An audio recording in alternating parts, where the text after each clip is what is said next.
Rent. Unakuja. Uweke hapa rent kijana, shida ni nini? Sasa ni comment kulipa kesho. Kesho. Sawa, kuja kesho. Sawa.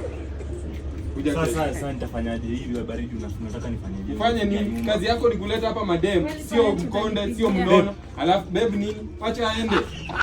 Sasa hivi vitanda zangu nimechange hapa ngapi umevunja? Kijana tafuta rent sawa? Sasa kwani hii nyumba si ni ya landlord? Unanijibu hivyo. Pambana na hali yako. Pigia landlord akuja kufungulia. Si ni ya landlord? Si ni ya landlord? Pigia landlord. Sasa utafanyaje na hii baridi? Sasa utafanya nini? Kijana, jisaidie na hii, sawa? Jisaidie na hii, jisaidie, sawa? Tafuta rent. Tuonane next week. Wakamwacha akiwa paralyzed, amevunjavunjwa miguu.